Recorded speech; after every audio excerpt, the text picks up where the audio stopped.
Hello, good evening everyone. My name is Rajendra Thakkar and I am here to present my assessment for Machine Learning Foundation for Product Managers.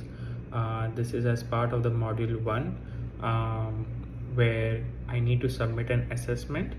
So here what we are looking at it is a power plant which generates the power. As shared in that particular assessment, we have around 9,000 rows of data.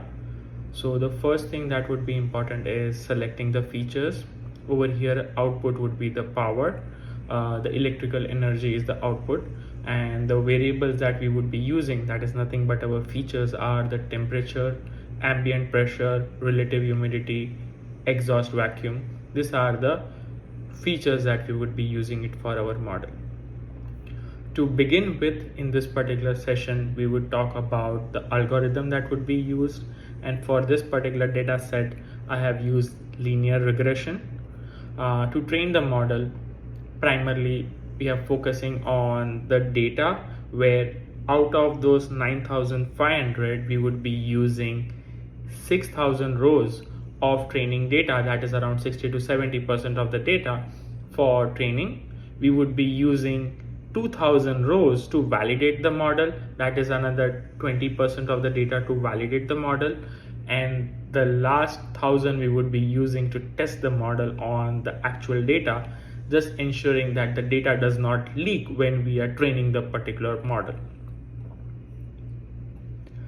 Also, while doing the validations, rather than using the entire 9,568 for fixed validations, we would train and run the model multiple times, each time using a different subset called as folds for the validation set. And the folds that I thought about considering the data as 250 rows per iteration. Also, talking about the error, I think the mean square error in this particular scenario would make sense to identify the variance in the predictions. Let me go ahead and share the Excel where I have the data, and let me talk about how the linear regression is being used. Let me switch my screens to the front camera and let me see if you guys can see it. Let me switch the camera. So over here you can see the linear regression. I have exported the data from CSV to Excel, use the data analytics. Over here we have the 4 features over here: the temperature, the volume, the pressure and humidity over here, and this is the actual value of the power predict, and the column F is nothing but the predicted outcome. How I have used over here is I have used all these 4 features over here to help us predict the model. These are the details about the R regression statistics and the R square value over here, and primarily populated the coefficients for each of the features. If you look over here, based on the data, that is the coefficients that we have over here, I have created this new data based on the predictions using the formula. This is the first row: 25.1862.961020.045908 mapping to 444.07. This matches to the same second row that we have over here. Okay, let me the second row over here. This is what it is matching to. However, if I want, I can just use the same output of this linear regression, and I can just select any data and the output would keep on changing. So if I change this to say maybe 26, this I make it to 64, this I would like to make it to 1005, and this let me make it to 63. This automatically gives us the predicted value. Considering the large value of data, I just used one example, but from a training and validation and test point of view, we'll slice this data in the sets that I identified or mentioned in the earlier part of the video. I also wanted to validate that is this really an accurate one, because at times we are seeing a difference over here.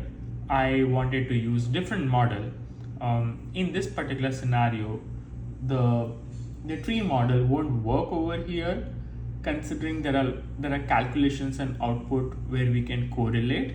I tried the ensemble model where instead of selecting the entire features together to predict my outcome, I used a combination of linear regression with each of the feature and the actual output to give me the predicted values of the power with the temperature, power with the vacuum, the power with the pressure, and with the humidity.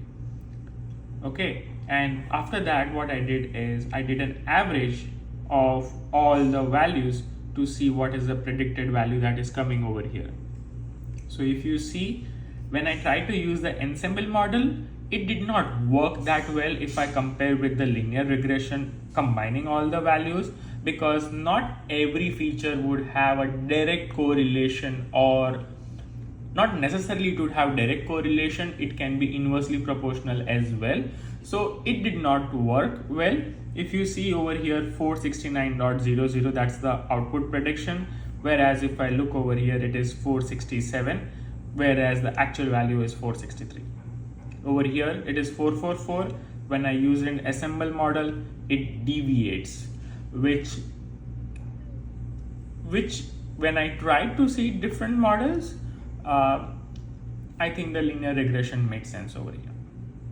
And the way I did it over here, this is just a summary how I did it in the linear one. I just used a combination where for each and every value, found out the value of intercept based on the value that we are using as a feature, tried it for different features over here. So this is in all summary from my side for this particular assessment. Do reach out to me in case if you have any questions. Thank you.